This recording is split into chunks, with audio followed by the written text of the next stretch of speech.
Hello everyone, welcome to the Historica. I am Rituja Taide and currently I am a master student in Department of Entomology and Agriculture Zoology in Banaras Hindu university. तो चलिए आज का session हम start करते हैं। आज हम देखने जा रहे हैं previous years questions of year 2022। तो देखिए first question is who is known as the father of tillage. Option number A OP Gautam, B Jethro Tull, C Liebig and D JB Lawes. So इसका आंसर है Jethro Tull. Jethro Tull is known as father of tillage, ठीक है। और father of agronomy को किसे बोला जाता है, तो ये आप मुझे कमेंट में बताएंगे। Who is known as father of agronomy, ठीक है, एग्रोनॉमी, ओके। तो देखिए अब देखिए यहाँ पे क्या है, ऑर्गेनिक फार्मिंग। तो अब हम थोड़ा सा ऑर्गेनिक फार्मिंग के बारे में पढ़ते हैं, ठीक है। तो organic farming, who is known as father of organic farming. सबसे पहले देखते हैं ऑर्गेनिक फार्मिंग होता क्या है। हम यूजुअली देखते हैं जो कन्वेंशनल फार्मिंग है उसमें हम पेस्टिसाइड्स, केमिकल्स इन सब का यूज करते हैं। बट अगर इन सब का हम यूज नहीं करें, हम सिर्फ फिजिकल, मैकेनिकल, कल्चरल, यही बायोलॉजिकल, यही अगर हम मेथड्स यूज करें तो उसे हम ऑर्गेनिक फार्मिंग बोलते हैं। तो ऑर्गेनिक फार्मिंग के फादर कौन है? Albert Howard. Albert Howard is known as the father of organic farming for his work on the composting and sustainable agriculture method. Sustainable agriculture method मतलब वही सेम चीज है कि हम केमिकल्स को यूज नहीं करेंगे, बाकी केमिकल्स को छोड़ के जो भी हमसे हो पाए वो हम यूज करेंगे, ठीक है। और इन्होंने एक बुक लिखा था जिसका नाम है एन एग्रीकल्चरल टेस्टामेंट, ठीक है। देन सेकेंड इज फादर, तो हम अल्बर्ट हावर्ड को बोलते हैं। अब टर्म किसने दिया? Term organic farming was given by Lord Northbourne ने। किसने दिया है? लॉर्ड नॉर्थबॉर्न ने। और उन्होंने बुक क्या लिखा था? Look to the land. ये भी क्वेश्चन में आता है, ठीक है। टर्म किसने दिया है, फादर कौन है, तो ये याद रखिएगा। Then principles of organic farming. Organic farming के प्रिंसिपल्स कौन कौन से है, ठीक है। सो ऑर्गेनिक फार्मिंग के 4 प्रिंसिपल्स है।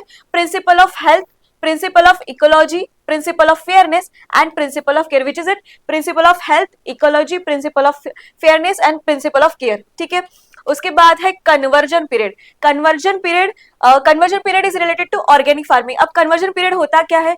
ये टोटल होता है 3 साल का, ठीक है। अब हम देखते हैं कि ये होता क्या है, ठीक है। अब मान लीजिए ये मेरी टोटल फील्ड है और ये मतलब ये मैं कन्वेंशनल फार्मिंग बोल सकते हैं या फिर केमिकल फार्मिंग बोल सकते हैं, ठीक है। अब हम बोलते हैं इसे कन्वेंशनल फार्मिंग, ठीक है। मतलब कि मैं इसमें पेस्टिसाइड्स वगैरह सब यूज कर रही हूँ, ठीक है। केमिकल फर्टिलाइजर्स भी यूज कर रही हूँ, केमिकल पेस्टिसाइड्स भी यूज कर रही हूँ, ओके। बट मुझे क्या है, अब मेरी फार्मिंग है कन्वेंशनल फार्मिंग और मुझे इसको कन्वर्ट करना है ऑर्गेनिक फार्मिंग में, ठीक है। जब हम कन्वेंशनल फार्मिंग को ऑर्गेनिक फार्मिंग में कन्वर्ट करते हैं, ठीक है, तो उसके लिए जितना भी टाइम लगता है इस पूरे प्रोसेस को, उसको बोलते हैं कन्वर्जन पीरियड। और टोटल कितना लगता है? टोटल लगता है 3 इयर्स ऑफ पीरियड, ठीक है। 3 इयर्स ऑफ पीरियड लगता है आपको कन्वेंशनल फार्मिंग में कन्वेंशनल फार्मिंग से ऑर्गेनिक फार्मिंग में कन्वर्ट होने के लिए, ठीक है। तो अब देखिए, मान लीजिए ये मेरी फील्ड है, तो फर्स्ट ईयर में क्या होगा? जब मेरा फर्स्ट ईयर होगा तब जितनी भी मेरी लैंड है उसमें से मैं सिर्फ 25% लैंड पे ऑर्गेनिक फार्मिंग करूंगी, ठीक है। मतलब मान लीजिए कि ये 25% ये हो गया, ठीक है, 1/4। तो इसमें मैं ऑर्गेनिक फार्मिंग करूंगी और बाकी 3 में मैं कन्वेंशनल फार्मिंग करूंगी इन द फर्स्ट ईयर, ठीक है। उसके बाद फिर जब सेकेंड ईयर आएगा, सेकेंड ईयर में मैं कितना लूंगी? मैं लूंगी टोटल 50%, ठीक है। मान लीजिए ये पूरा मैंने सेकेंड ईयर में ऑर्गेनिक फार्मिंग किया और सेकेंड ईयर में ये पूरा रह गया कन्वेंशनल फार्मिंग, ठीक है। उसके बाद थर्ड ईयर में मैं क्या करूंगी? सेम 1, 2 एंड दिस 3, ठीक है। ये टोटल 75% पार्ट हो गया, ये हो गया मेरा ऑर्गेनिक फार्मिंग वाला। एंड बस 25% जो पार्ट बचा है वो रहेगा कन्वेंशनल फार्मिंग वाला, ठीक है। तो इसका अब हम ये क्यों करते हैं? क्योंकि ऑर्गेनिक फार्मिंग जो है उसका रिजल्ट जल्दी नहीं आता है, ठीक है। As compare to conventional farming उसका रिजल्ट नहीं आता है, इसलिए हम थोड़ा थोड़ा लैंड करके उसके बाद उसको कन्वर्ट करते हैं, ठीक है। तो इसको लगता है टोटल 3 ईयर्स। एंड 3 साल के बाद जब टोटल 3 साल कंप्लीट हो जाएंगे, उसके बाद 4th ईयर से हम टोटल ये 25% भी, मतलब पूरी लैंड हमारी हो जाएगी ऑर्गेनिक, ठीक है। आई होप आपको समझ में आ गया है। Then next is natural farming या फिर इसी को हम बोलते हैं डू नथिंग फार्मिंग, ठीक है। तो ये क्या है? It is also ecological farming, ठीक है। ये भी एनवायरमेंट से रिलेटेड है, एनवायरमेंट को हम लोग कोई भी हार्म नहीं पहुंचाना चाहेंगे, तो वो है that is known as natural farming. इसको बोलते हैं डू नथिंग फार्मिंग। ये दिया था मसोनाबो फुकुओका ने। इसको बोलते हैं फुकुओका फार्मिंग भी इसको बोला जाता है, ठीक है। उन्होंने बुक लिखा था one straw revolution. And then last term is nature farming. Nature farming किसने दिया था? मोकिची ओकाडा, ठीक है। नेचुरल फार्मिंग, नेचर फार्मिंग, इसमें कंफ्यूज नहीं होना है। नेचुरल फार्मिंग बोले हैं तो वो है मसुनाबो फुकुओका और नेचर फार्मिंग बोला तो मोकिची ओकाडा, ठीक है। Okay, question number second, given below are the two statement, one is labeled as assertion A and the other is labeled as reason R. तो assertion क्या है? After DNA replication, मतलब जब DNA का replication होता है, a new double helix consisted of one old strand and other is newly synthesized strand. ये assertion हो गया. Reason R, DNA replication is both conservative and semi-conservative types. ठीक है. So in the light of the above statement, choose the most appropriate answer from the options given below. So option number first is both A and R, means assertion and reason are true, but R is not the R is the correct explanation of A. ये first statement है. Then B is both A and R are true, but R is not the correct explanation of A. C is A is true, R is false, and D A is false but R is true. ठीक है, तो अब हम देखते हैं क्या बोले हैं यहाँ पे बोला है आफ्टर डीएनए रेप्लिकेशन, जब डीएनए रेप्लिकेट करता है सेल में तब अ न्यू डबल हेलिक्स कंसिस्टेड, आपको पता होगा कि डबल हेलिक्स मॉडल है, ठीक है, तो ये दिया था वाटसन एंड क्रिक ने दिया था, ठीक है, तो a new double helix consisted of one old strand and another new synthesized strand, मतलब जब डीएनए का रेप्लिकेशन होता है तब बोल रहे हैं कि देखो अब मान लीजिए कि ये डबल हेलिक्स मॉडल है, तो इसमें ये जो है ये एक ओल्ड स्ट्रैंड है और ये बन गया न्यू स्ट्रैंड, ऐसे सिंथेसाइज होता है, ऐसे स्टेटमेंट में बोला गया है, जबकि ये योर आंसर इज करेक्ट, मतलब कि जब डीएनए रेप्लिकेट होता है एक ओल्ड स्ट्रैंड रहता है और उसके साथ साथ एक न्यू स्ट्रैंड भी बनता है और वो दोनों मिलके फिर डबल हेलिक्स स्ट्रैंड बनाता है, ठीक है, तो ये हो गया, this is correct. Okay, second is DNA replication is both conservative and semi conservative types, ठीक है, अब बोले हैं कि डीएनए रेप्लिकेशन कंजर्वेटिव भी है और सेमी कंजर्वेटिव नेचर भी है, ठीक है, अब इसका मीनिंग समझते हैं, ठीक है, जैसे मैंने बोला कि ये आपका डीएनए है, ठीक है, और इसमें मैंने बोला कि ये आपका ओल्ड स्ट्रैंड हो गया और ये आपका न्यू स्ट्रैंड हो गया, ठीक है, एक ओल्ड हो गया एक न्यू हो गया, इसको हम लोग बोलेंगे सेमी कंजर्वेटिव टाइप, ठीक है. अब कंजर्वेटिव टाइप मतलब क्या है, मान लीजिए ये आपका डीएनए है डबल हेलिक्स स्ट्रक्चर, ठीक है, और ये नया बन गया दूसरा वाला, ठीक है, ये आपका ओल्ड हो गया और इसी को रेप्लिकेशन में ये आपका न्यू बन गया, ठीक है, मतलब पुराना वाला एज इट इज रह गया बट उसकी ही कॉपी दूसरे इसमें बन गई, दैट इज द न्यू. ये हो गया आपका कंजर्वेटिव टाइप, मतलब कि पुराना जैसा है वो एज इट इज रहेगा, नया दूसरा बनेगा, ये हो गया आपका कंजर्वेटिव टाइप्स, ठीक है, तो ये आपका गलत है क्योंकि इसके पहले ही हमने स्टेटमेंट में क्या देखा कि एक जो स्ट्रैंड है एक न्यू स्ट्रैंड रहता है और एक ओल्ड स्ट्रैंड रहता है, ठीक है, कंजर्वेटिव मतलब कि एक कंप्लीटली ओल्ड एक कंप्लीटली न्यू ऐसा डीएनए फॉर्म नहीं होता है, ठीक है, इसका मतलब है कि रीजन आर इज इनकरेक्ट, ठीक है, इसमें बस एक ही करेक्ट है, क्या है, A is true but R is false, ठीक है.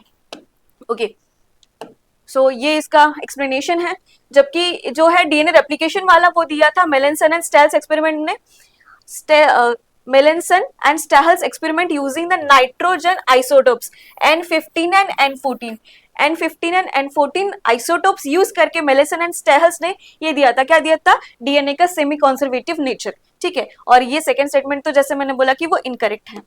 Then the study of soil in relation to growth and development of the plant is known as, क्या बोला है, study of soil की हम study करेंगे in relation to growth and development of the plant is known as option A pedology, B morphology, C edaphology and D is soil genesis. आप में से बहुतों ने आंसर दिया होगा, yes that is correct, edaphology is the correct answer, ठीक है. अब देखते हैं pedology. What is pedology? Pedology is also the मतलब is also the study of soil, ठीक है, but it is the study of soil with relation to the rocks and with relation to the soil only, ठीक है, इसको बोलते हैं मतलब stones, rocks, minerals, ये जब हम पढ़ते हैं तो वो आता है pedology में, but the study of soil with related to plants जिसको हम बोलते हैं edaphology, ठीक है. Then morphology मतलब कि वही होगा कि एक्सटर्नल पार्ट्स, ठीक है, जो भी एक्सटर्नल पार्ट्स है, लाइक अगर प्लांट की बात करें हम लोग तो उसका शूट है, उसका रूट है, ये सारे जो है ये उसका मॉर्फोलॉजी हो जाएगा. अगर हम इंसेक्ट की बात करें तो हेड, थोरैक्स, एब्डोमेन, ये उसका मॉर्फोलॉजी हो जाएगा. This is it.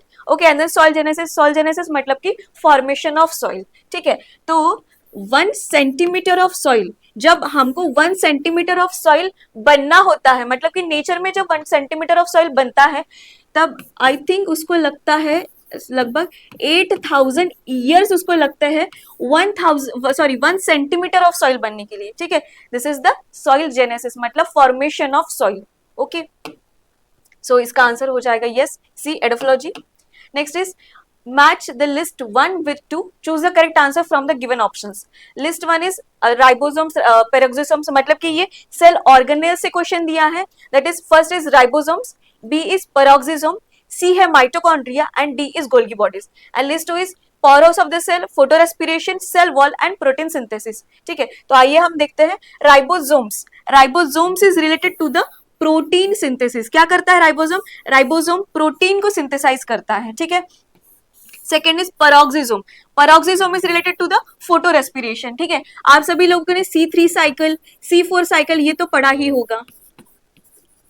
ठीक है, तो अब C3 साइकिल में क्या होता है? C3 साइकिल में आपका कार्बन डाइऑक्साइड जो प्लांट में जो रुबिस्को एंजाइम है, ठीक है, वो कार्बन डाइऑक्साइड को एक्सेप्ट करता है. ठीक है, और उसके बाद C3 साइकिल चलती है. बट इन केस यहाँ पे अगर ऑक्सीजन का जो अमाउंट है वो कार्बन डाइऑक्साइड से ज्यादा हो गया, तब प्लांट क्या करेगा? वो ऑक्सीजन को एक्सेप्ट करेगा, वो कार्बन डाइऑक्साइड को एक्सेप्ट नहीं करेगा. किसमें? C3 प्लांट में. ठीक है, जब ये कंडीशन आती है कि जब कार्बन डाइऑक्साइड कम है और ऑक्सीजन ज्यादा है, जब प्लांट ऑक्सीजन को एक्सेप्ट करता है, वो रूबिस को ऑक्सीजन को एक्सेप्ट करेगा. ठीक है, तब उसको बोलते हैं photorespiration. Okay, so it is related to the peroxisome. Then third is mitochondria. Mitochondria सबको पता है, power house of the cell है. ये किसने दिया था? मार्सेलो मल्फी नहीं, उन्होंने नहीं दिया था. आई थिंक बेंडा ने दिया था. Wait wait wait wait okay, so and then Golgi bodies. मुझे नहीं लगता कि गोल्गी बॉडीज का सेल वॉल से कुछ रिलेशन है, बट फिर भी अगर ऑप्शन नहीं बचा है तो Golgi bodies is related to the cell wall. So ribosome, protein synthesis, first is 4. Then peroxisome is related to photorespiration. Okay. And then mitochondria is related to the poros of the cell and cell body is related to cell wall. Okay. Then question next. In C4 plants, the first stable product of photosynthesis is. ठीक है, अभी ये आपको तो पता ही है कि C3 cycle, C4 cycle, cam cycle, ये सारे फोटोसिंथेसिस से रिलेटेड है. तो क्या पूछा है? In the C4 plant the first stable product of the photosynthesis is. Photosynthesis का फर्स्ट स्टेबल प्रोडक्ट कौन सा है? किसमें पूछा है? C4 प्लांट में. Okay, so option is phosphoenolpyruvate, oxaloacetate, phosphoglyceric acid and ribulose C1. ठीक है, तो आपका ऑप्शन आंसर है ऑक्सैलो एसीटेट, जिसको हम बोलते हैं OAA. ठीक है, तो आइए एक्सप्लेनेशन देखते हैं.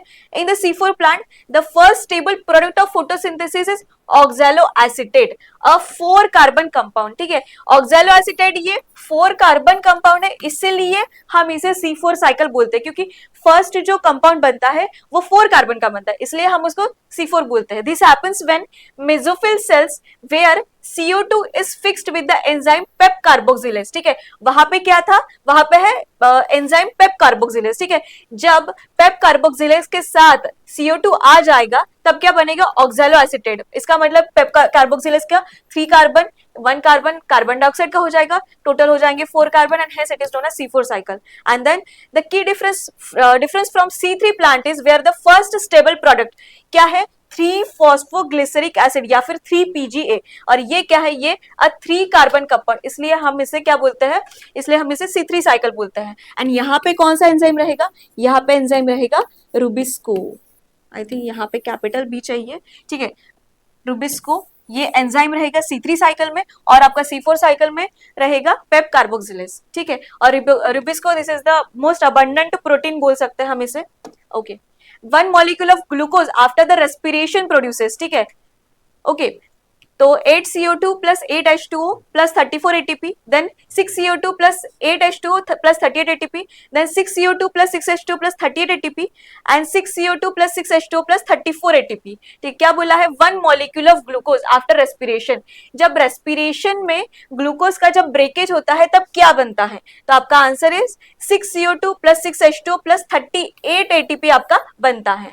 ठीक है, तो क्या है, ड्यूरिंग द एरोबिक रेस्पिरेशन, ठीक है, रेस्पिरेशन के भी दो टाइप्स है, एक एरोबिक है एक एनारोबिक है। एरोबिक मतलब कि जब ऑक्सीजन के प्रेजेंस में जब रेस्पिरेशन होता है उसे हम एरोबिक बोलेंगे, और जब ऑक्सीजन के एब्सेंस में होता है उसे हम एनारोबिक बोलेंगे। तो in aerobic respiration one molecule of glucose that is C6H12O6, ठीक है, ये कहाँ बनता है, ये आपको फोटोसिंथेसिस में बनता है, ठीक है, तो फोटोसिंथेसिस में ये प्रोड्यूस होता है एंड रेस्पिरेशन में हम इसको यूज करते हैं। तो one molecule of glucose that is C6H12O6 undergoes, firstly it undergoes the glycolysis, then Krebs cycle and the oxidative phosphorylation to produce, क्या क्या बनेगा अब इसमें, ठीक है, तो सबसे पहले चलेगा आपका ग्लाइकोलिसिस चलेगा, जिसमें क्या है 38 molecules of ATP and 2 from the glycolysis and 2 from the Krebs cycle and 34 from the oxidative phosphorylation, ठीक है, ये टोटल ATPs आपके बताए हैं, ठीक है, 2 ग्लाइकोलिसिस से आएंगे एंड 2 आपके क्रेब साइकिल से आएंगे, 34 आपके ऑक्सीडेटिव फॉस्फोराइलेशन से आएंगे,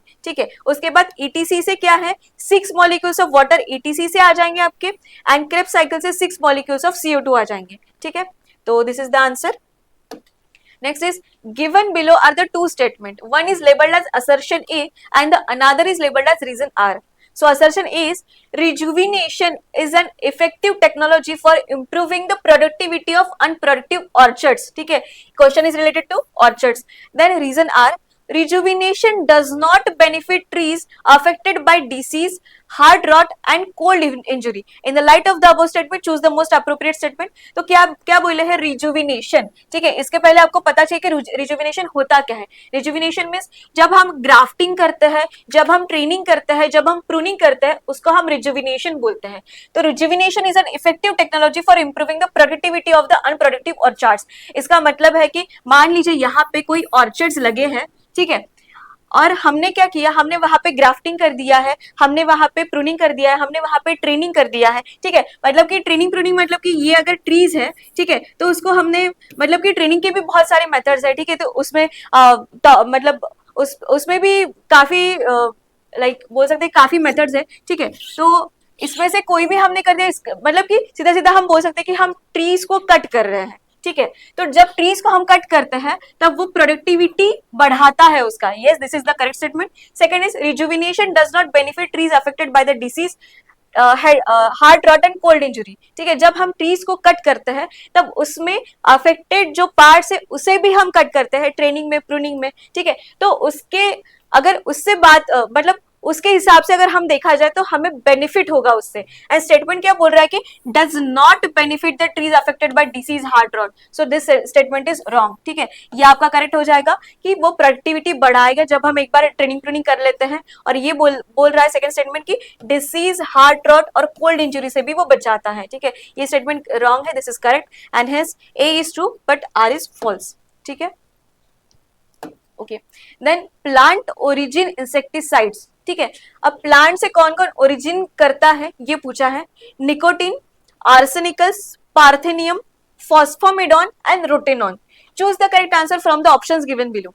ए बी सी मतलब nicotine, arsenicals and pyrethrum, B D E, B arsenicals, phosphamidon and rotenone, A C E nicotine, pyrethrum and rotenone and C D E pyrethrum, phosphamidon and rotenone, ठीक है, तो इसका आंसर हो जाएगा निकोटिन, पायरेथ्रम एंड रोटेनॉन। क्या है, A C and E, A C and E, this is your correct answer. अब देखिए nicotine, Nicotiana tabacum, Nicotiana rustica, ठीक है, मतलब आपका टोबैको से ये आपको मिलेगा निकोटिन, ठीक है, पायरेथ्रम, पायरेथ्रम आपको मिलेगा क्रिसैंथेमम से, एंड रोटेनॉन आपको मिलेगा डेरिस से, ओके, सो ये हो जाएगा आपका plant origin insecticides. And then बचा क्या, आर्सेनिकल्स एंड फॉस्फोमिडॉन, ठीक है, फॉस्फोमिडॉन हो जाएगा आपका ऑर्गेनोफॉस्फेट, ठीक है, ये आपका ऑर्गेनिक कंपाउंड हो जाएगा बट ये प्लांट ओरिजिनेटेड नहीं है, एंड आर्सेनिकल्स हो जाएगा आपका इनऑर्गेनिक इंसेक्टिसाइड्स आपका ये हो जाएगा, ठीक है, okay. So this is Nicotiana tabacum या फिर Nicotiana rustica found in the tobacco act as the neurotoxin. Pyrethrum chrysanthemum cinerea folium extracted from the chrysanthemum flowers and Rotenone derisileptica and Launchocarsus species derived from the roots of certain legumes. ठीक है, and रासायनिकल्स क्या है आपका, inorganic compound हो जाएगा. Phosphamidon है एक synthetic organophosphate insecticide and not of the plant origin. Okay, sorghum crop is commonly attack by, sorghum crop किस किस से अटैक होता है? A is sorghum stem borer, B is white ants जिसको हम टर्माइट बोलते हैं, C is wheat armyworm, D is sorghum shoot fly, and E is sorghum earhead bug. So choose the correct answer from the given options below, A, C, D, that is sorghum stem borer, wheat armyworm and sorghum earhead bug, ear gallmage bug. ठीक है, अब अगर आपने questions को भी ध्यान से देखा हो, आपको पता भी नहीं हो, फिर भी यहाँ पे तीनों जगह sorghum लिखा है. ठीक है, तो obviously answer should be this, sorghum stem borer, sorghum shoot fly and sorghum ear head gall midge. ठीक है, सो ये तीन आपके करेक्ट आंसर हो जाएंगे. ठीक है, so A, D and E is your correct answer, B. ठीक है, तो अब देखिए क्या क्या है, सॉर्गम स्टेम बोरर जिसको हम बोलते हैं काइलोपार्टिलस. ठीक है, अब ये एज ये बोरर है तो वो क्या करेगा, शूट में जाके वो कॉज करेगा. ठीक है, larvae bore into the stem and causing dead heart. ठीक है, हाँ जो भी बोरर है वो सारे डेड हार्ट कॉज करेंगे in the young plants. Then sorghum shoot fly Atherigona soccata attacks the young seedling and causing the dead hearts. Again this will cause the dead hearts. ठीक है, अब देखिए इसका क्या है, बोरर है तो इसका ऑर्डर क्या हो जाएगा, इसका ऑर्डर हो जाएगा लेपिडोप्टेरा. ठीक है, ये शूट फ्लाई है, इसका ऑर्डर हो जाएगा, ये फ्लाई है तो इसका ऑर्डर हो जाएगा डिप्टेरा. देन गॉलमिज, गॉलमिज ये भी एक फ्लाई होती है, इसका भी ऑर्डर क्या हो जाएगा आपका, Diptera. White and that is termite, termite का क्या हो जाएगा आपका, Isoptera. And wheat army worm, ठीक है, तो इसके पीछे वर्म लगा है तो ये हो जाएगा आपका लेपिडोप्टेरा अगेन. ओके, अब देखिए यहाँ पे क्या लिखा है, सॉर्गम शूट फ्लाई. ठीक है, सॉर्गम शूट फ्लाई के मैं एक दो मैनेजमेंट बताना चाहूंगी. ठीक है, ये भी पूछा जाता है, आपसे क्वेश्चन पूछा जाता है कि फिश मिल ट्रैप, फिश मिल ट्रैप, फिश मिल ट्रैप किसके लिए यूज किया जाता है, तो ये आपका ट्रैप सॉर्गम शूट फ्लाई के लिए यूज किया जाता है. ठीक है, अब दूसरा मैनेजमेंट है कि इसका हम लोग क्या करते हैं, अर्ली सोइंग करते हैं. ठीक है, जब सॉर्गम की सुई होती है तो वो थोड़ा सा पहले कर देते हैं हम लोग. ठीक है, क्यों क्यों पहले कर देते हैं, क्योंकि सॉर्गम शूट फ्लाई फर्स्ट मतलब कि फर्स्ट 1 मंथ में ही वो अटैक कर देता है. ठीक है, अब मान लीजिए कि कोई एक मंथ है, यहाँ पे हम लोग उसकी सोइंग करते हैं. अब यहाँ पे टोटल 1 मंथ का पीरियड, इस पीरियड में कौन आता है आपका, सॉर्गम शूट फ्लाई आता है. अब मान लीजिए मैंने 1 महीने पहले ही इसका सोइंग कर दिया है तो यहाँ तक तो वो खत्म हो जाएगा. ठीक है, 1 मंथ यहाँ पे कंप्लीट हो गया, उसके बाद अगर सॉर्गम शूट फ्लाई यहाँ पे आया तो भी वो अटैक नहीं कर पाएगा, क्योंकि वो उसको टेंडर पार्ट्स पसंद है, वो सिर्फ टोटल मतलब पूरे लाइफ साइकिल में सिर्फ पहले 1 मंथ तक ही अटैक करेगा. अगर वहां पे अटैक नहीं किया तो वो बाद में उसको अटैक नहीं करेगा. एंड हेंस अर्ली सोइंग, हम अर्ली सोइंग करते हैं किसके लिए, सॉर्गम शूट फ्लाई के लिए. एंड लास्ट इज, एक तो अर्ली सोइंग हो गया, yes, and high seed rate. ठीक है, यहाँ पे हम लोग हाई सीड रेट भी यूज करते हैं, मतलब हाई सीड रेट लेना होता है हमें सॉर्गम के लिए. ठीक है, ओके. देन गॉलमिज, गॉलमिज है आपका Stenodiplosis sorghicola, just wait. Okay, and then larva damage the developing grains in the ear head. ठीक है, अब इसका नाम ही बता रहे ईयर हेड, तो ये ईयर हेड पे कॉज करेगा leading to the grain loss. White ants या फिर termites, Odontotermes obesus and Microtermes obesi. ठीक है, उसके बाद है व्हीट आर्मीवर्म, इसको बोलते हैं हम माइथिमना सेपरेटा. ठीक है, जिसको हम राइस आर्मीवर्म भी बोलते हैं, which attacks the multiple cereal crops. ठीक है, ओके, राइस आर्मीवर्म के लिए भी एक मैनेजमेंट है जो कि फ्लडिंग है. ठीक है, अब हम क्या करते हैं, उसमें फ्लडिंग कर देंगे. जैसे ही हमको दिखा कि हाँ ठीक है, अगर मतलब वो राइस में भी आता है तो अगर राइस में वो आया या फिर किसी भी प्लांट में आया तो हम क्या कर, सॉर्गम में नहीं कर सकते. ठीक है, क्योंकि सॉर्गम को पानी कम चाहिए. ओके, सॉर्गम में नहीं कर सकते, बट अगर हमें वो राइस में दिखा तो हम क्या कर देंगे, वहां पे फ्लडिंग कर देंगे. और किस किस के लिए हम फ्लडिंग कर सकते हैं, टर्माइट के लिए, व्हाइट ग्रब के लिए. ठीक है, और एक राइस आर्मीवर्म के लिए हम फ्लडिंग कर सकते हैं. Okay, the next is match list 1 with the list 2. list 1 is larva burrow into the apple fruits and feed on the pulp. ठीक है, एप्पल के बारे में बताया है. Then fruit pink colour encrustations on apple fruit. Then C is ashy coat on the apple stem with pale root and circular bore holes on apple stem. and आपके list second is San Jose scale, woolly aphid, apple stem borer, gall root and then codling moth. ठीक है, तो आपको ये बताना है कि वो कैसे सिम्टम कॉज करता है. तो कौन करता है, लार्वा बरो into the Apple fruits and feed on the pulp, तो ये करता है आपका कॉडलिंग मॉथ कर देगा. ये एप्पल पे आता है। Then fruit pink colour encrustation on the apple fruit, ये आ जाएगा आपका San Jose scale. Then ashy coat on the apple stem with the pale root, ये आ जाएगा आपका woolly aphid, woolly apple aphid. And then circular bore holes on the apple stem, ये आ जाएगा आपका एप्पल स्टेम बोर। ठीक है, मान लीजिए आपको ये आंसर नहीं भी पता ना, तो भी यहाँ पे क्या है, बोर होल्स। ठीक है, ये क्या करेगा, ये होल बोर करेगा, और होल बोर कौन करता है, तो वो करता है आपका बोरर। ठीक है, तो इस तरह से ए का, डी का आ जाएगा third, and this is your correct answer. ठीक है, अब देखिए ए का 4, B first, and C is second, and D is third. ठीक है, सो अगर आपको मान लीजिए आंसर आता भी नहीं है तो थोड़ा सा 2 मिनट उस पर सोचिए कि हाँ क्या और क्या हो सकता है, उसके अकॉर्डिंग आपको आंसर आ जाएगा। Okay, so this is the explanation. Then green hair disease is, okay just wait, let me explain this. ठीक है, ये मैंने पहले भी बताया था कि इरियोसीमा लैनिजेरम, जिसका नाम है वुली एफिड। ठीक है, अभी हमने देखा, तो उसके लिए हम क्या यूज करते हैं, एफिलिनस माली।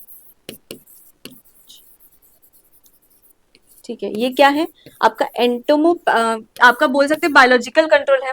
ठीक है, किसके लिए, इरियोसीमा लैनिजेरम के लिए हम यूज करते हैं एफिलिनस माली।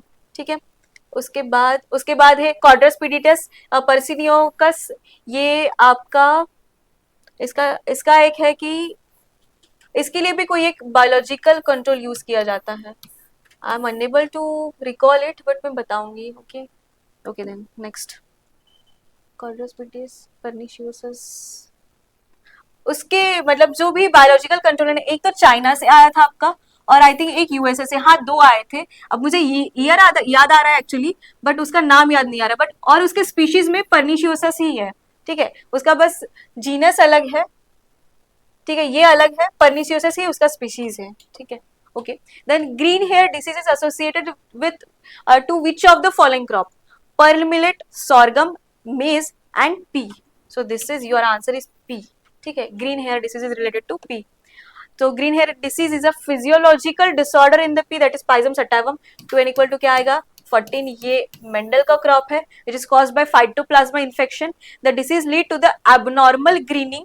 ठीक है, एबनॉर्मल ग्रीनिंग दिखाएगा, and excessive proliferation of the floral parts giving appearance of the green hair structure, and hence its name, that is green hair disease. It affect the normal development of the flowers, reducing the pod formation. ठीक है, अब देखिए यहाँ पे क्या बताया, ये flower पे अटैक करेगा। ठीक है, क्या बोल रहा है कि proliferation of the floral parts. ठीक है, एबनॉर्मल ग्रीनिंग तो दिखाएगा ही, बट फ्लोरल पार्ट्स पे, अगर फ्लोरल पार्ट्स पे वो अटैक करेगा तो अल्टीमेटली हमारा फ्रूट भी डैमेज हो जाएगा। ठीक है, अब देखिए क्या बोले कि नॉर्मल डेवलपमेंट ऑफ फ्लावर्स उस टाइम पे वो अफेक्ट कर रहा है, तो ऑब्वियस है कि पॉड फॉर्मेशन हमारा कम हो जाएगा। पॉड फॉर्मेशन कम हो जाएगा तो अल्टीमेटली हमारी यील्ड भी कम हो जाएगी। Okay, then which of the following is not associated to cause wilt disease in plants. ठीक है, first is Fusarium, B is Streptomyces, C is Ralstonia, and D is Verticillium. ठीक है, तो क्या पूछा है, which is not associated with causing wilt. ठीक है, विल्ट कॉज करने के लिए कौन एसोसिएटेड नहीं है, आपको ये पता चाहिए कि विल्ट कौन कॉज करता है, विल्ट ऑब्वियसली फंगस ही कॉज करता है, तो फ्यूजेरियम आपका फंगस है। स्ट्रेप्टोमाइसिस आपका क्या है, Streptomyces is your bacteria. Then Ralstonia and Verticillium. ठीक है, सो अल्टीमेटली आपका आंसर क्या आ जाएगा, बैक्टीरिया, क्योंकि बैक्टीरिया आपका विल्ट कॉज नहीं करेगा, आपको कौन कॉज करेगा, फंगस ही कॉज करेगा। तो ये तीनों भी fungus and this one is bacteria, and his the answer. Okay, so क्या है, Fusarium wilt affect the tomato, banana and cotton को अफेक्ट करेगा। Then Ralstonia affect the streptomyces contains actinomycetes that is known for the producing antibiotics. Yes, ये क्या produce करेगा, ये antibiotics produce करेगा, while some species common scab disease in potatoes that they are not associated with the wilt disease. streptomyces भी आपका disease cause करेगा, but कौन सा डिसीज कॉज करेगा, वो स्कैब डिसीज कॉज करेगा, वो आपका क्या है, विल्ट कॉज नहीं करेगा। Then the classical production function, the point where elasticity of production remains 0 is. ठीक है, अब इसका आंसर मैं पहले आपको एक्सप्लेन करूंगी, उसके बाद इसका आंसर बताऊंगी, या फिर आप मुझे बताइएगा। ठीक है, तो इसमें क्या क्या टर्म्स दिए हैं, इसमें दिए हैं TPP, APP and MPP. TPP is total physical product, APP is average physical product, and MPP is marginal physical product. ठीक है, किसके बारे में पूछा है, इलास्टिसिटी ऑफ प्रोडक्शन के बारे में पूछा है। What is it, it is EP, elasticity of production. ठीक है, तो अब यहां देखिए, जस्ट अ सेक। ओके अब यहाँ देखिए, यहाँ क्या बताया है, ठीक है, ये टोटल आपका डायग्राम है, इस पे ही मैं पूरा आपको एक्सप्लेन करूंगी, ठीक है। तो अब देखिए यहाँ पे ये टोटल ग्राफ दिया है, ओके। सो यहाँ से आपका ग्राफ स्टार्ट होता, wait wait wait, let me change the colour again. Okay so अब देखिए यहाँ से आपका ग्राफ स्टार्ट होता है, ओके। अब देखिए क्या है, तीन बोले थे मैंने, टीपीपी, एपीपी एंड एमपीपी, ठीक है। तीनों भी आपके यही से स्टार्ट हो जाएंगे। ये आपका टीपीपी हो जाएगा, टोटल फिजिकल प्रोडक्ट, ये आपका हो जाएगा एमपीपी एंड ये आपका हो जाएगा एपीपी, ठीक है। तो अब देखिए ये तीनों स्टार्ट में तो प्रॉपर ऐसे प्रॉपर अपने जैसे चलेंगे, उसके बाद जाके ये डिफ्यूज हो जाएंगे, ठीक है। डिफ्यूज मतलब कि अलग अलग डायरेक्शन में चले जाएंगे। तो टीपीपी जैसे आप देख रहे हैं कि ये कंप्लीट ऐसे हो जाएगा, ऊपर से चला जाएगा, ये कहीं भी रुकेगा नहीं, कुछ नहीं करेगा, ठीक है। तो ये हो जाएगा आपका TPP. Then second is MPP. MPP क्या करेगा, एमपीपी थोड़ा सा तो ऊपर जाएगा, मतलब इन्फ्लेशन थोड़ा सा दिखाएगा, उसके बाद वो नीचे चला जाएगा, ठीक है। एंड देन एपीपी भी थोड़ा सा ऊपर जाके फिर स्टैग्नेट हो जाएगा, ठीक है। तो एपीपी क्या क्या है, थोड़ा सा ऊपर जाके स्टैग्नेट हो जाएगा, but it will be always less than MPP, ठीक है। तो अब देखिए यहाँ पे एक आ जाएगा आपका इन्फ्लेक्शन पॉइंट, ठीक है। यहाँ पे इन्फ्लेक्शन पॉइंट है, ओके। तो इन्फ्लेक्शन पॉइंट मतलब ये पूछता है कि इन्फ्लेक्शन पॉइंट पे क्या है, then rational, irrational stage, rational stage, या फिर again this one is irrational stage. इस टाइम पे किसका पोजीशन क्या है, और इलास्टिसिटी ऑफ प्रोडक्शन ये भी पूछा जाता है, ठीक है। तो अब देखिए इन्फ्लेक्शन पॉइंट, ठीक है। स्टार्टिंग में हमने क्या बोला कि टीपीपी, एपीपी और एमपीपी जीरो से अगर स्टार्ट किए तो वो तीनों भी सेम जगह पे है, ठीक है। फिर जैसे हम लोग स्टार्ट करेंगे टीपीपी ज्यादा चला जाएगा, उसके बाद एमपीपी भी ज्यादा थोड़ा सा जाएगा, और एपीपी एमपीपी से थोड़ा सा कम जाएगा, बट वो भी इंक्रीजिंग ऑर्डर में ही जाएगा, ओके। देन आया हम लोग का आया इन्फ्लेक्शन पॉइंट। इन्फ्लेक्शन पॉइंट पे क्या हुआ, इन्फ्लेक्शन पॉइंट आने के बाद यहाँ पे क्या है, एमपीपी आपका हाईएस्ट है, ठीक है। एमपीपी मतलब कि टोटल एमपीपी का उसका जो लाइफ साइकिल है उसमें वो हाईएस्ट कहाँ पे है, उसमें हाईएस्ट वो इन्फ्लेक्शन पॉइंट पे है, ठीक है। और आपके एपीपी भी हाईएस्ट है, बट वो एज यूजुअल एमपीपी से कम है, ठीक है। यहाँ पे क्या हो जाएगा, यहाँ पे आ जाएगा आपका, और इन्फ्लेक्शन पॉइंट के बाद जो टीपीपी है आपका, टीपीपी बढ़ता तो जाएगा but it will increase in the decreasing order, ठीक है। इन्फ्लेक्शन पॉइंट के पहले टीपीपी तो बढ़ेगा but with the increasing order, ठीक है। और इन्फ्लेक्शन पॉइंट के बाद टीपीपी घटेगा, मतलब सॉरी बढ़ेगा, but it will increase with the decreasing order, ठीक है। Second is MPP. एमपीपी का क्या होगा, वो इन्फ्लेक्शन पॉइंट तक तो बढ़ेगा, उसके बाद वो कम हो जाएगा और जीरो तक भी जाएगा, और उसके बाद वो निगेटिव में भी जाएगा, ठीक है। उसके बाद एपीपी क्या होगा, वो भी बढ़ेगा इन्फ्लेक्शन पॉइंट तक, उसके बाद जाके वो और भी थोड़ा सा बढ़ेगा, उसके बाद वो कम होके एक स्टैग्नेट पोजीशन पे आ जाएगा, ठीक है। बट ये जीरो से ऊपर होगा, ठीक है, ये जीरो नहीं होगा, ठीक है। तो अब देखते हैं दिस ओके स्टेज वन ये कंप्लीट आपकी स्टेज वन है। स्टेज वन में क्या होगा, this is called as irrational stage, ठीक है। हमारी रैशनल स्टेज सिर्फ स्टेज नंबर सेकेंड है, ठीक है। अब देखिए these stage starts from the origin and ends where APP and MPP curves where APP and MPP curves that is intersect each other, ठीक है। origin से ये start होगा and ends where APP curves intersect each other, ठीक है। जिनका curve यहाँ पे इंटरसेक्ट हो जाएगा, यहाँ पे, ठीक है, यहाँ पे APP और MPP इंटरसेक्ट हो रहा है, यहाँ पे आपका स्टेज वन खत्म हो जाएगा, okay. TPP is increasing at increasing rate up to the inflection, ठीक है। इन्फ्लेक्शन पॉइंट तक टीपीपी आपका बढ़ेगा, उसके बाद भी टीपीपी बढ़ेगा but at the decreasing rate, ठीक है। Then the point where MPP is greater than APP is called as inflection point, ठीक है। जैसे मैंने पहले भी बोला कि यहाँ पे क्या है, आपका MPP is more than APP, उसको हम बोलते हैं इन्फ्लेक्शन पॉइंट, ठीक है। और next is MPP is greater than APP, then EP is greater than one, मतलब हम ईपी कैसे निकालते हैं, एमपीपी अपॉन एपीपी, ठीक है। तो ऑब्वियस है एमपीपी ज्यादा है as compare to APP, so elasticity of production मतलब ये क्या है, EP is equal to MPP upon APP. तो एमपीपी ज्यादा है तो वो क्या आएगा, ऑब्वियसली ग्रेटर देन वन आ जाएगा, ठीक है। तो ये रही आपकी स्टेज वन, जिसको हम लोग बोलते हैं irrational stage, okay. Then second is stage number second, this is known as rational stage, ठीक है। ये हमारे काम की चीज है, बाकी first stage third stage no use, okay. It starts where MPP is equal to APP, ठीक है। यहां से ये स्टार्ट हो जाएगा, यहाँ पे क्या है, MPP is equal to APP, यहां से वो स्टार्ट हो जाएगा एंड यहाँ पे क्या हो जाएगा, EP is equal to one. Formula क्या है, एमपीपी अपॉन एपीपी, ठीक है, दोनों भी इक्वल है, तो ईपी की वैल्यू क्या हो जाएगी, ईपी इज इक्वल टू 1 हो जाएगा, ठीक है। It ends when MPP equal to 0, ठीक है। ये कहाँ खत्म हो जाएगी, जब एमपीपी 0 हो जाएगा तब रैशनल स्टेज आपकी खत्म हो जाएगी। Then TPP increases but at the decreasing order, आपका टीपीपी क्या होगा, ये बढ़ता ही जाएगा बट डिक्रीजिंग रेट पे, ठीक है। MPP starts to decline continuously and APP starts to decline but it is greater than MPP, ठीक है। एमपीपी आपका डिक्लाइन होना स्टार्ट हो जाएगा और एक टाइम पे आपका एमपीपी 0 हो जाएगा, ठीक है। उसके बाद एपीपी भी आपका डिक्लाइन हो जाएगा बट ये 0 नहीं होगा और ये इस टाइम पे रैशनल स्टेज पे ये एमपीपी से ज्यादा हो जाएगा, मतलब रैशनल एंड इरेशनल दोनों पे, okay. The stage third is this stage starts when MPP is 0, यहाँ पे जहां पे एमपीपी 0 हो जाएगा वहां से rational sorry stage number third start हो जाएगा and TPP is at the maximum इस टाइम पे, ठीक है। आपका क्या थर्ड स्टेज नंबर थर्ड पे एमपीपी 0 हो जाएगा जबकि आपका टीपीपी मैक्सिमम हो जाएगा, ठीक है। ये भी पूछा जाता है कि कहाँ पे ये हो जाएगा, ठीक है। जब एमपीपी 0 हो जाएगा, ठीक है, तब टीपीपी आपका मैक्सिमम हो जाएगा, okay. Then TPP starts to decline and it declines continuously, ठीक है। इसके बाद टीपीपी कम हो जाएगा, okay, and MPP becomes negative, ठीक है। अब एमपीपी नीचे चला जाएगा, ये निगेटिव में है, ठीक है। And APP remains the positive, APP तो पॉजिटिव रहेगा, ठीक है। EP is always less than 0, ठीक है। यहाँ पे क्या एमपीपी अपॉन एपीपी, ठीक है। अब एमपीपी आपका निगेटिव में है, एपीपी आपका पॉजिटिव में है, ठीक है। तो ऑब्वियस है कि ईपी की वैल्यू क्या हो जाएगी, लेस देन 1 हो जाएगी, ठीक है। आई होप आपको ये समझ में आ गया है। Let me again explain it, ठीक है। अब देखिए यहाँ पे फर्स्ट है stage number 1 is irrational stage, stage number 2 is a rational stage, stage number 3 is again irrational stage, ठीक है। अब देखिए स्टार्टिंग में क्या होता है, आपका टीपीपी, आपका एमपीपी और आपका एपीपी तीनों भी एक नंबर से स्टार्ट करते हैं, ठीक है। अब एक पॉइंट आने के बाद इसको बोलते हैं हम इन्फ्लेक्शन पॉइंट। इस पॉइंट पे क्या है आपका टीपीपी, टीपीपी आपका क्या हो जाएगा, यहां से यहां तक टीपीपी आपका बढ़ता चला जाएगा, ठीक है।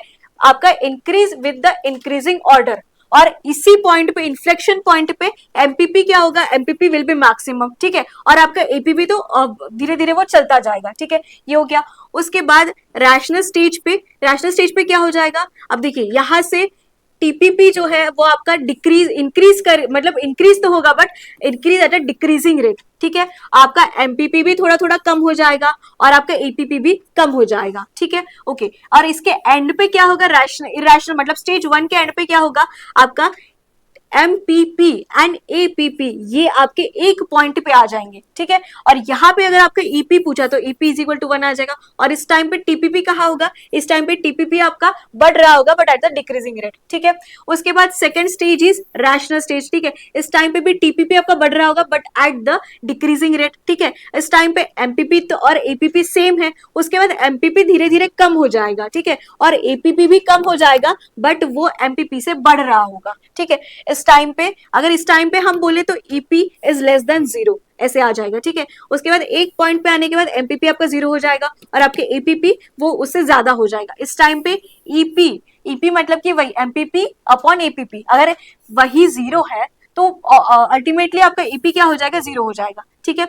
उसके बाद एमपीपी आपका डिक्रीज करता जाएगा और एपीपी भी डिक्रीज करेगा बट वो मतलब कि स्टैग्नेट होके थोड़ा सा वो डिक्रीज करेगा, ठीक है, वो 0 नहीं होगा। इस टाइम पे जब एमपीपी मतलब न्यूमरेटर आपका निगेटिव पे चल रहा है तो ऑब्वियस है कि ईपी भी आपका निगेटिव में ही चलेगा, ठीक है, ओके। तो ये यहाँ पे दिया है। अब फॉर्मूला आपको यही याद रखना है, EP is equal to MPP upon APP, ठीक है। तो अब देखिए यहाँ पे when MPP is equal to APP तो ऑब्वियस है क्या आएगा, EP is equal to 1। Then MPP is greater than, ये आपका बड़ा है तो वो ग्रेटर देन 1 हो जाएगा। जब ये आपका कम हो जाएगा तब ये भी आपका आंसर भी क्या आएगा, लेस देन 1, ठीक है। और जब एमपीपी इज इक्वल टू 0, जब आपका न्यूमरेटर ही 0 हो जाएगा तब आपका आंसर भी 0 हो जाएगा, ठीक है। तो अब देखते हैं हम answer. The classical production function the point where elasticity of production remains 0, ठीक है। ईपी इज इक्वल टू 0 कहाँ पे है ये आपको पूछा गया है, ठीक है। चलो देखते हैं। APP is equal to MPP, ठीक है। एपीपी इज इक्वल टू यहाँ पे, ठीक है, हाँ यहाँ पे APP is equal to MPP, यहाँ पे क्या है, ईपी इज इक्वल टू 1 है तो आपका वो तो ऑप्शन आपका नहीं रहेगा, ठीक है। Second is MPP is greater than APP, ठीक है। अब देखिए आपको तो पता है, ठीक है, एमपीपी अगर एपीपी से ग्रेटर हुआ, ओके, आपका फॉर्मूला क्या है, एमपीपी अपॉन एपीपी, ठीक है। अगर एमपीपी बड़ा है तो ईपी की वैल्यू क्या आएगी, ग्रेटर देन 1 आएगी, तो ये तो आंसर नहीं रहेगा, ठीक है। उसके बाद क्या है, APP is greater than MPP, मतलब नीचे वाला आपका बड़ा हो जाएगा, यहाँ पे क्या होगा, ईपी इज लेस देन 1, ये आपका हो जाएगा, ठीक है। And then APP is equal to TPP, okay, तो टीपीपी का तो कोई रोल है ही नहीं, तो ये ऑप्शन में आएगा नहीं, ठीक है। आपका अगर ऑप्शन मतलब कि अगर इसको जीरो लाना है, जैसे हमने यहाँ पे देखा, ठीक है, तब क्या चाहिए हमें, MPP is equal to zero चाहिए, जो कि आपके ऑप्शन में है नहीं, बट मोस्ट प्रोबेबल आंसर आपका ये होना चाहिए, मतलब कि इसमें क्या होगा, वो जीरो तो नहीं जाएगा बट लेस देन 1 हो जाएगा, ठीक है। सो मोस्ट प्रोबेबल आंसर आपका APP is greater than MPP है, बट एक्चुअल आंसर आपका अगर एक्चुअल प्रॉपर देखा जाए तो MPP is equal to zero, तब मतलब कि ईपी इक्वल टू जीरो तभी जाएगा जब एमपीपी आपका जीरो हो जाएगा, ठीक है। Okay, next, which of the following represents the comprehensive cost of the cultivation? Comprehensive मतलब कि total cost आपका कौन बताएगा? First is cost A1, cost A2, cost B and cost C. So आपका कौन बताएगा? Cost C will give the comprehensive cost of cultivation. ठीक है, तो अब देखिए cost of cultivation में क्या है आपका, cost A1. cost A1 में हम क्या यूज करते हैं, include the direct expenses like seeds, fertiliser, pesticide, hire labour, irrigation charges, जो नहीं मतलब कि सारे हम डायरेक्ट एक्सपेंसेस है, इंटरेस्ट है आपका, इंटरेस्ट वर्किंग कैपिटल जो है हम सारा A1 में हम यूज करते हैं, मतलब कि उसमें पूरा ऐड कर देंगे, उससे क्या बनेगा आपका कॉस्ट A1। देन cost A2, cost A1 plus rent paid for the leased in land, ठीक है। कॉस्ट A2 क्या है, कॉस्ट 1 को ऐड करके प्लस हम रेंट को ऐड कर देंगे, उसको वो क्या बनेगा कॉस्ट 2। देन cost B, cost A2 plus interest on the own field own fix capital plus rental value of the own land, ठीक है। खुद का मतलब कि खुद का फिक्स कैपिटल है, उसके बाद खुद का जो ओन लैंड है उसको ऐड करके किसके साथ, A2 के साथ ऐड करके कॉस्ट B हो जाएगा। और कॉस्ट C क्या है, ये क्यूमुलेटिव है, cost B plus imputed value of the family labour of the unpaid labour, ठीक है। ये कंप्लीट मतलब जितना भी है कंप्रिहेंसिव सारा आपका कॉस्ट C में आ जाएगा, ठीक है। Then 15th is, what will be the error degree of freedom for testing the 5 varieties of wheat in the Latin square design, ठीक है। हाँ मुझे पता है ये क्वेश्चन मैंने ऑलरेडी आपको किया था, मतलब ऑलरेडी डिस्कस किया है, बट आई थिंक ये आप लोग भूल गए तो फिर से यूज किया है, फिर से। तो आपका क्या हो जाएगा, degree of freedom T-1 T-2, ये किसका है, ये आपका LSD का है, ठीक है। Sorry for the bad writing, T-1 into T-2, ठीक है। T क्या है आपका 5, 5-1 into 5-2, 4 into 3, 4 3 12, so 12 is your correct answer, ठीक है। ये हो जाएगा आपका LSD का, ठीक है। तो अब उसमें क्या है, ट्रीटमेंट के लिए T-1, ट्रीटमेंट तो नहीं, आपका एरर सबसे ज्यादा इंपॉर्टेंट है, क्या है T-1 T-2 किसमें, LSD में, ओके। Then next is completely random design, अगर CRD पूछा जाए तो उसमें क्या है T-N, क्या है एरर T-N, ठीक है। और अगर आपका रैंडमाइज ब्लॉक डिजाइन पूछे तो R-1 एंड T-1, ठीक है, okay, R-1 and T-1, fine, okay. अब देखिए क्वेश्चंस तो हमारे दी एंड हो गए यहीं पे, अब थोड़ा सा कुछ कॉन्सेप्ट्स में आपके लिए, कॉन्सेप्ट मतलब कि थोड़े इंपॉर्टेंट पॉइंट्स थे जो मुझे लगा कि आपको आने चाहिए, सो वो यहाँ पे मैंने थोड़ा सा पेस्ट किया है, ठीक है। अब देखिए क्वेश्चंस में फिर पूछा जाता है कि क्ले का कितना साइज है, सिल्ट का कितना साइज है, सैंड का कितना साइज है, तो ये हम थोड़ा सा ब्रीफ में देखते हैं। तो अब देखिए नीचे से स्टार्ट करते हैं, क्ले का साइज कितना है, लेस देन 0.002 mm, ठीक है। अगर आपने क्ले का भी याद रखा तो आपका अल्टीमेटली सब चीजों का याद हो जाएगा, ठीक है। क्ले का कितना है 0.002 mm, ये इसका साइज है। अब सिल्ट का कितना है, एक जीरो कम कर लेंगे, ठीक है, 0.02 टू 0.002 mm, ये हो जाएगा आपका सिल्ट का, ठीक है। उसके बाद और एक जीरो कम कर देंगे, 0.2 टू 0.02 फाइन सैंड, एंड उसके बाद 0.2 टू 0.2 आपका coarse sand, and then gravel का ज्यादा है, greater than 2 to 20 mm and greater than 20 is stone, ठीक है। देखिए क्ले का क्या है 0.002, देन अगेन 1 0 कम करते करते ऐसे हमको कोर्स सैंड तक चलना है। उसके बाद ग्रेवल का कितना आ जाएगा 2 टू 20 mm एंड सैंड का कितना आ जाएगा 20 mm से ज्यादा, ओके। नेक्स्ट इज, अब देखिए यहाँ पे ये हॉरिजॉन्स है, ठीक है, सॉइल प्रोफाइल, ओके। तो अब क्या है, ये आपके हॉरिजॉन्स है, the vertical section of the soil showing the various layers from the surface of the unaffected parent material known as soil profile. ठीक है, सॉइल प्रोफाइल क्या है आपका, वर्टिकल मैनर में जो आपके लेयर्स दिखते हैं उसे हम लोग सॉइल हॉरिजॉन बोलते हैं। ठीक है, अब इसमें क्या क्या है, इसमें आपके प्रिंसिपली हम बोलते हैं तो ए बी सी ये 3 ही लेयर है, बट उसके बाद भी फर्दर हम उसको सॉरी ओ ए ई बी सी, ठीक है, ये आपके ईबीसी ये आपके मास्टर हॉरिजॉन है। ठीक है, आई एम सो सॉरी, तो ओ ए ई बी सी ये 5 आपके मास्टर्स हॉरिजॉन है। ठीक है, तब देखिए इसमें ओ ऑर्गेनिक लेयर, ठीक है, ये कहाँ पाया जाता है, ये फॉरेस्ट एरिया में पाया जाता है। ठीक है, क्योंकि फील्ड पे तो हम लोग इतना ऑर्गेनिक यूज नहीं करते हैं। ठीक है, तो वो जो ऑर्गेनिक लेयर है वो फॉरेस्ट में पाई जाएगी, जिसमें क्या है, जिसमें आपका ह्यूमस होता है। ठीक है, सो ये हो गई आपकी ऑर्गेनिक लेयर जब हम सॉइल हॉरिजॉन की बात करते हैं। देन क्या है, a layer which is the top soil, जिसमें क्या है, मिनरल्स विथ ह्यूमस। ठीक है, इसमें क्या है, मिनरल्स विथ ह्यूमस आ जाएगा आपका। ठीक है, ओके, देन उसके बाद है ई क्या है, eluviation layer. Okay, eluviation layer, leach mineral and organic matter. ठीक है, मतलब कि लीच मतलब क्या है कि वो नीचे बैठ जाएगा, मतलब आप बोल सकते हैं कि नीचे नीचे वो चला, जैसे कि अगर बारिश हो जाए तो कुछ देर बाद अगर आप देखेंगे तो बारिश मतलब कि जो वाटर है वो आपका नीचे चला जाता है। Same in that way minerals and organic matter ये भी लीच हो जाते हैं, कहाँ से, ई लेयर से, और कहाँ जाके डिपॉजिट हो जाएंगे, वो आपके बी लेयर में डिपॉजिट हो जाएंगे। इसलिए ई को बोलते हैं layer of illuviation, just wait, layer of illuviation, and B को बोलते हैं एलुविएशन लेयर, ILLUVIATION। ठीक है, deposited minerals deposited minerals and metal salts. ठीक है, जितना भी यहां से लीच हो जाएगा वो पूरा लेयर बी में डिपॉजिट हो जाएगा। ठीक है, बी को क्या बोलते हैं, बी को सबसाइल बोलते हैं, एंड यहाँ पे वो डिपॉजिट हो जाएगा। Then C is parent material, यहाँ पे क्या आएगा, पार्टली वेदर्ड रॉक। ठीक है, थोड़ा सा ही वेदर रॉक, क्योंकि वो ऊपर तो है नहीं, अगर सरफेस पे होता है तो सरफेस पे वाइंड की वजह से कोल्ड की वजह से, एनवायरमेंट की वजह से उसका वेदरनेस हो जाता है, बट जबकि वो अंदर है तो उसका इतना नहीं हो पाता, थोड़ा बहुत, तो partly weather rock. And then are is bed rock, that is unweathered parent rock, यहाँ पे कुछ है ही नहीं वेदर करने के लिए, इसलिए that is unweathered parent rock ये रहेगा। ठीक है, तो अब ये देखते हैं various layers known as horizons. ठीक है, अब soil profile contain 3 mains horizon. ठीक है, horizon A, horizon B, horizon C, but masters horizon पूछे जाए तो ओ ए ई बी सी इतना ही आएगा। ठीक है, the surface layer which is liable to leaching and from which some soil constituents have been removed is known as horizon A और horizon elevation। ठीक है, अब ये according to options आपका change हो जाएगा। ठीक है, अगर मान लीजिए ऑप्शन में A है तो मोस्ट प्रोबेबली आपका आंसर ए ही आना चाहिए। ठीक है, अगर ए ऑप्शन में नहीं है और अगर ई दिया है तब आपको ई टिक करना है। अब मान लीजिए ए एंड ई बोथ दिए हैं, अब देखिए एक ऑप्शन ए एंड ई होगा तब ये करेक्ट आ जाएगा, बट अगर आपका ए ऑप्शन है ए, आपका बी ऑप्शन है ई, तब आपको ए पे ही टिक करना है। ठीक है, तो क्या बोले हैं, the surface layer of the soil which is liable to leaching. ठीक है, लीचिंग मतलब वो नीचे जम जाएगा, and from which some soil constituents that is some organic matters as well as organic matter and minerals have been removed is known as horizon A और horizon of eluviation E है यहाँ पे। And then the intermediate layer in which the material leach from horizon A have been redeposited is known as horizon B और horizon of illuviation, ILL। ठीक है, इल्यूविएशन।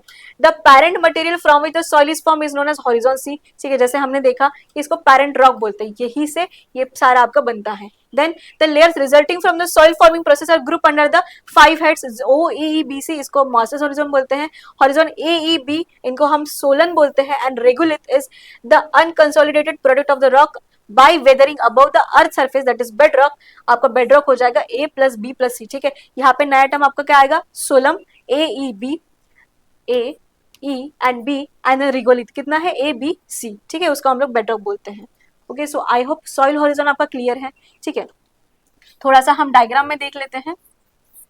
Okay, तो अब देखिए आपका यहाँ से यहाँ तक मतलब स्टार्टिंग वाला जो पार्ट है ये आपका रहेगा ओ हॉरिजॉन, उसके बाद वहां से लेके थोड़ा सा नीचे जाएंगे आप, ये आपका टॉप साइड या फिर हॉरिजॉन ए आ जाएगा। अब देखिए यहाँ पे रूट्स भी आपके साथ साथ में आ रहे हैं। ठीक है, ऑर्गेनिक लेयर में भी थोड़ा सा आपका आ जाएगा। ठीक है, और उसके ऊपर ऑर्गेनिक लेयर के ऊपर तो वो ऑब्वियसली प्लांट ही आएगा। ठीक है, तो अब ए में क्या है, थोड़ा सा आपका रूट्स आ जाएगा, देन ई, ठीक है, यहाँ से आपका क्या आ जाएगा, एलिवेशन, ठीक है, आइदर ए बोल सकते या फिर ई, यहाँ से आपका मटेरियल सॉरी मिनरल्स लीच होके वो आपका बी में आ जाएगा, बी क्या है आपका सब सॉइल है, ठीक है। अब देखिए कोई कुछ कुछ प्लांट्स होते हैं जिसमें सब सॉइल तक उसका रूट्स जाता है और कुछ कुछ प्लांट्स में नहीं भी जाता है, ठीक है, तो वो ई तक ही स्टॉप हो जाता है, ठीक है। अब देखिए यहाँ से जो मिनरल्स आए हैं वो कहाँ लीच हो जाएंगे, वो यहाँ पे लीच होके यहाँ पे डिपॉजिट हो जाएंगे। Then C is parent rock, ठीक है। अब ये वेदर्ड नहीं है, मतलब कि वो प्रॉपर रॉक्स है और ऑब्वियस है कि इसमें रूट्स अंदर नहीं जा सकते, ठीक है, और हम इतना मतलब कि उसके रूट्स भी यहाँ तक नहीं जाते हैं, ठीक है। तो that is the parent rock and then are is bed rock, ये तो कंप्लीटली अनवेदर्ड पेरेंट मटेरियल है, ठीक है। नेक्स्ट इज, अब देखिए यहाँ पे मैं यहाँ पे फैक्टर्स ऑफ प्रोडक्शन समझाना चाहूंगी, किसमें है ये, एग्रीकल्चर इकोनॉमिक्स में, ठीक है। सो फैक्टर्स ऑफ प्रोडक्शन कौन कौन से हैं, land, labour, capital and organisation, ठीक है। ये भी क्वेश्चन पूछा जाता है कि which are the factors of production और which of the following is not the factors of production, ठीक है। तो क्या क्या है, land, labour, capital and organisation, ठीक है। तो अब लैंड देखते हैं, लैंड मतलब की जमीन, anything about the earth surface which is free given by the nature, ठीक है, जो नेचर हमें फ्री में देता है, which is about the surface of the about the earth surface, that is known as that is the land, ठीक है। उसके बाद है सेकेंड इज लेबर, ठीक है। अब हमको मिल गया, क्या मिला है हमें, हमें मिला है, वेट यहीं पे करते हैं, हमें मिला है लैंड मिला है, ठीक है। उसके बाद क्या है, labour, labour is an active factor in the production, ठीक है। ये भी पूछा जाता है कि which one of the following is the active factor, which is the passive factor. So आपका लेबर क्या है, लेबर एक्टिव फैक्टर है। क्यों लेबर एक्टिव फैक्टर है, क्योंकि हम लोग ह्यूमन है यार, लेबर भी तो ह्यूमन ही है, तो वो एक्टिवली काम करते रहते हैं, that is why it is known as the active factor, labour is an active factor, ठीक है। अब मान लीजिए मुझे फैक्ट्री बनानी है, तो यहाँ पे मुझे पहले लैंड चाहिए, उसके बाद मुझे वहां पे लेबर्स चाहिए, उसके बाद कैपिटल चाहिए, कैपिटल मतलब कि उसके लिए पैसा चाहिए मेरे पास, ठीक है। तो capital is a passive factor in the production. All, अब देखिए यहाँ पे ये देखिए capital is the passive factor, ये भी इंपॉर्टेंट है, इसके बाद वाला स्टेटमेंट भी आपका बहुत ज्यादा इंपॉर्टेंट है। क्या बोले हैं, all capital is wealth but all wealth is not capital, जितना भी कैपिटल है वो हमारा वेल्थ मतलब कि संपत्ति में हम उसको इंक्लूड करेंगे, बट जितनी भी संपत्ति है मेरे पास वो मैं कैपिटल में उसे कंसिडर नहीं करूंगी, ठीक है। मतलब जितना, मतलब कि अगर मान लीजिए ये कंप्लीट आपका वेल्थ है तो इसमें थोड़ा सा पार्ट आपका कैपिटल का आ जाएगा, ओके। ये स्टेटमेंट वही बोल रहा है, all capital is wealth but all wealth is not capital, ठीक है। उसके बाद लास्ट इज ऑर्गेनाइजेशन, ठीक है। ऑर्गेनाइजेशन मतलब कि हम सब लोग, जैसे कि कोई एक ऑर्गेनाइजेशन चलाता है, कोई एक एनजीओ चलाता है, उस तरह से, ठीक है। तो फैक्टर्स ऑफ प्रोडक्शन क्या क्या हो जाएंगे, लैंड है, लेबर है, कैपिटल है एंड देन ऑर्गेनाइजेशन है, ठीक है। अब देखिए, और फिफ्थ है आपका एंटरप्राइज, ठीक है। एंटरप्राइज में क्या आएगा आपका, अब देखिए एंटरप्राइज में आएगा आपका, अब ये भी पूछा जाता है, ठीक है, reward of land, reward of labour, reward of capital and reward of enterprise, ठीक है। तो अब देखिए रिवॉर्ड ऑफ लैंड, अगर मेरी जमीन पे कोई रह रहा है तो वो मुझे रेंट देगा, तो क्या है, reward of rand sorry reward of land is rent, ठीक है। देन रिवॉर्ड ऑफ लेबर, ठीक है।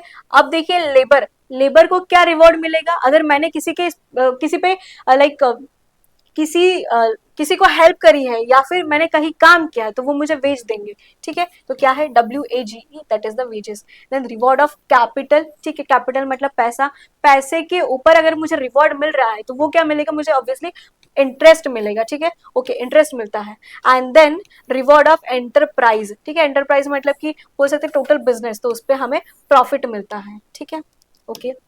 नेक्स्ट इज, अब देखिए यहाँ पे क्या है, लैंड होल्डिंग्स, ठीक है, लैंड होल्डिंग्स भी आपसे पूछी जाती है। तो अब देखिए मार्जिनल फार्मर्स कितना है, लेस देन 1 हेक्टर, ठीक है, आपको ये कन्वर्जन तो पता ही होगा, 2.47 एकड़, ठीक है, 1 हेक्टर इज इक्वल टू 2.47 एकड़, ठीक है। अब देखिए इंडिया में जो मार्जिनल फार्मर्स है उनके पास कितना है, लेस देन 1 हेक्टर उनके पास लैंड है।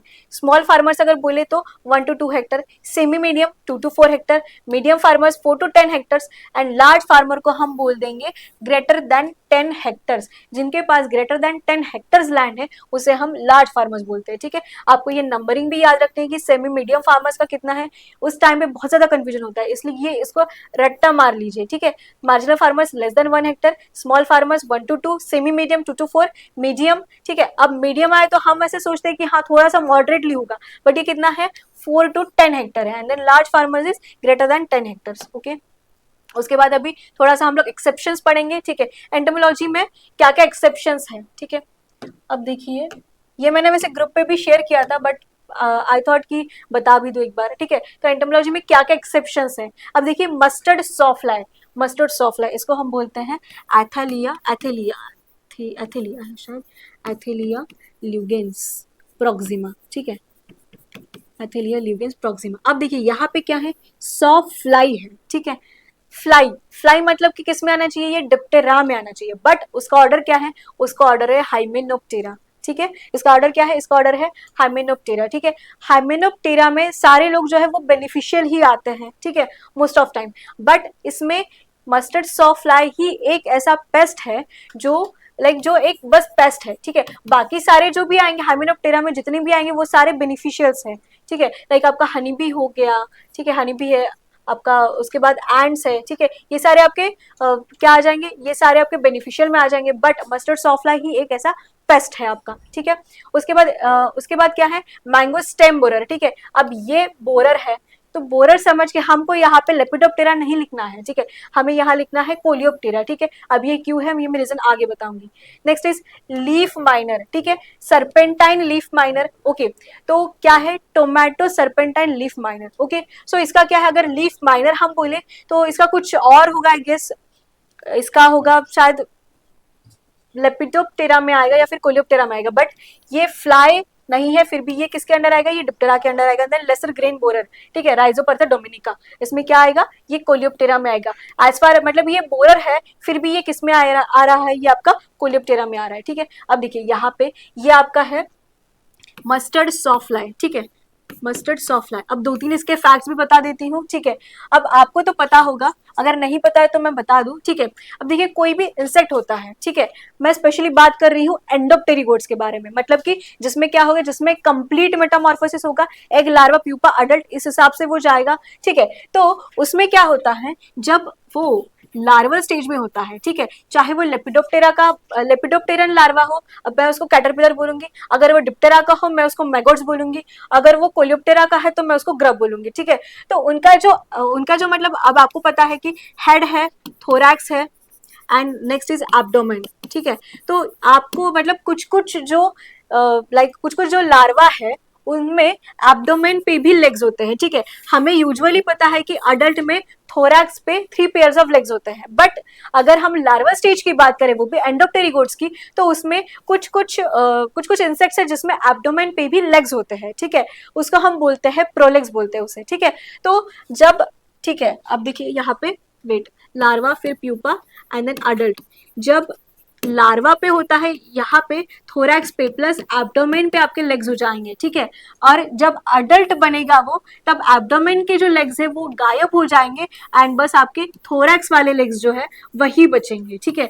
अब जो एब्डोमेन वाले वो तो सिर्फ लार्वा स्टेज में रहेंगे, ठीक है, उसको हम बोलते हैं प्रोलेग्स, ठीक है। अब प्रोलेग्स में क्या होता है, यहाँ पे होते हैं क्रॉचेट्स, इसको मतलब कि वहां पे उनके इस पे क्या होता है कि एक इसको तो कुछ बोलते हैं, यहाँ पे एक क्रॉचेट्स जैसा कुछ होता है, ठीक है। क्रॉचेट्स इसलिए होता है ताकि अगर कोई स्टेम है तो उनका अगर उसको पकड़ना है, ठीक है, तो वहां पे अगर मान लीजिए ये पूरा स्टेम है, उनको उसको पकड़ना है तो उसको प्रॉपर ग्रिप के लिए वहां पे क्रॉचेट्स प्रेजेंट रहता है, ठीक है।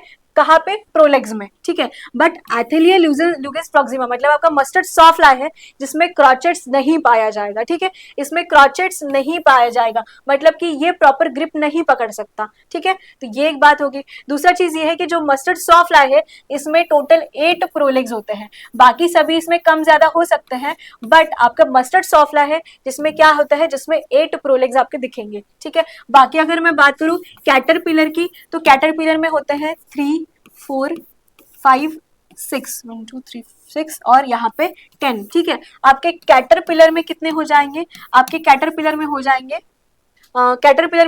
1 2 3 4 और 5, ठीक है। आपके 5 प्रोलेग्स कैटरपिलर में हो जाएंगे, ठीक है। अगर मैंने सेमी लूपर की बात करी, ठीक है, 3 4 5 6 वेट 7 1 2 3 4 5, यहाँ पे 7 भी आ जाएगा, ठीक है। तो ये क्या आएगा, 3 4 5 6 7 एंड देन मुझे लगता है 7 नहीं है इसमें, इसमें सिर्फ 3 यहाँ पे है, 3 4 5 6 एंड देन 10, ठीक है। ये आपका हो जाएगा कैटरपिलर में। मान लीजिए मैं सेमी लूपर की बात करूं तो सेमी लूपर में क्या है, सेमी लूपर में 5 6 10, ठीक है। ये क्या दिया है, एब्डोमिनल सेगमेंट्स, मतलब third abdominal segment, fourth abdominal segment ऐसे दिया है, ठीक है। अगर सेमी लूपर में मैं बात करूं तो उनपे fifth abdominal segment, sixth abdominal segment और 10th एब्डोमिनल सेगमेंट, इस पे उनके प्रोलेग्स रहेंगे, ठीक है। ये हो गया सेमी लूपर का। अगर मैं लूपर की बात करूं तो लूपर में सिर्फ 2 रहेंगे, sixth abdominal segment and 10th abdominal segment पे आपका प्रोलेग्स प्रेजेंट रहेगा, ठीक है। ये बात हो गई आपकी mustard sawfly plus caterpillar, looper and semi looper, ठीक है। उसके बाद है second is mango stem borer. Mango stem borer का क्या बोला था, कोलियोप्टेरा बोला था, ठीक है। क्यों कोलियोप्टेरा बोला है, इसका जरा मतलब ये इंसेक्ट को देखिए, ठीक है। ये इसका जो एंटीना है ये प्रॉपर कोलियोप्टेरा की तरह है, ठीक है, लेपिडोप्टेरन की तरह नहीं है, इसलिए मतलब हो सकता है कि इसलिए इसे प्रॉपर कोलियोप्टेरा में उन्होंने रखा है, ठीक है। क्या है इसका, बैक्टेरोसेरा रिफोमैकुलेटा, ठीक है। ये किस पे आता है, ये आपका मैंगो स्टेम, मैंगो पे आता है। ये स्टेम बोरर मतलब कि ऑब्वियस है वो स्टेम पे बोर करेगा, और इसका मैनेजमेंट क्या है कि जहां पे भी हमें ट्रंक में जहां पे भी ये दिखे वहां पे उसको क्लोज कर, मतलब उसमें केरोसिन या फिर पेट्रोल जो भी है उसको डाल के उसको प्रॉपर क्लोज करना है, ठीक है। ये इसका मैनेजमेंट हो गया। देन नेक्स्ट इज, ये है आपका सर्पेंटाइन लीफ माइनर, ठीक है। इसको क्या बोलते हैं, इसे बोलते हैं टूटा एब्सोल्यूटा, ठीक है। ये एक्स कहा देगा, अब आपका लीफ होता है ना, लीफ के पीछे के साइड वो आपका एग्स देता है, उसके बाद एग्स हैच करके ये इस तरह से ऐसे ऊपर आ जाएगा, मतलब वो माइन करेगा, ठीक है। तो ये इसलिए उसका नाम भी है serpentine leaf miner. And then next this is Rhyzopertha dominica, आपका लेसर ग्रेन बोरर, ठीक है। Okay, and this one is the, ये आपका स्टोर ग्रेन पेस्ट है जिसका साइंटिफिक नेम, जिसकी यहाँ पे फैमिली चाहिए, इस पे फैमिली एंड जिसके ऑर्डर्स यहाँ पे दिए हैं, ठीक है। तो ये आप थोड़ा सा पढ़ लीजिएगा कौन कौन है। Rice rice weevil Sitophilus oryzae, khapra beetle है Trogoderma granarium, rust red flour beetle Tribolium castaneum, lesser grain borer Rhyzopertha dominica, pulse beetle Callosobruchus chinensis, and again इसमें दूसरा स्पीशीज होता है कैलासोब्रूचस मैक्युलेटस। देन मूंग धोरा है Callosobruchus analis, saw tooth grain beetle Oryzaephilus surinamensis, then large head flour beetle Lathicynus oryzae, rice moth, Corsara cephalonica, Angumois grain moth, Pseudotoga cerulea, almond moth, Iphistis cautila, and then Indian meal moth है आपका प्लूडिया इंटरपंक्टिला। इसमें सारे याद रखने की आपको जरूरत नहीं है, ये इंपॉर्टेंट है, khapra beetle, red rust flour, lesser grain borer, pulse, उसके बाद आपका सॉटूथ हो जाएगा, राइस, ये मतलब कुछ कुछ ही आपको याद रखने, ऐसे टोटल नहीं है, और थोड़ा सा ये भी, और आपका एंगोमस ग्रेन मॉथ भी, 2-3 अगर आपने स्किप करे तो भी चलेगा, बट इसको एक बार देख लीजिएगा। ओके, ये हो जाएगा Sitophilus oryzae, that is rice weevil, ये आपका ट्रोगोडर्मा ग्रैनरियम जो आपका वीट पे आता है, and then this is the Rhyzopertha dominica, wheat नहीं, ये राइस ये है रेड फ्लोर बीटल है आपका, ठीक है। ओके ओके, सो ये हो गया आज का आपका लेक्चर, ठीक है। और CUET PG के लिए जो प्रीवियस ईयर्स क्वेश्चंस है वो ऑलरेडी मैंने टेलीग्राम पे और व्हाट्सएप पे शेयर कर दिए हैं, ठीक है। आपको भी हमसे जुड़ना है तो ये टेलीग्राम का लिंक है, सॉरी ये तो जो PPT, ये तो PPT में रहेगा, और अगर आपको ज्वाइन करना है तो डिस्क्रिप्शन बॉक्स में टेलीग्राम और व्हाट्सएप दोनों का लिंक दिया जाएगा, आप वहां से ज्वाइन हो सकते हैं।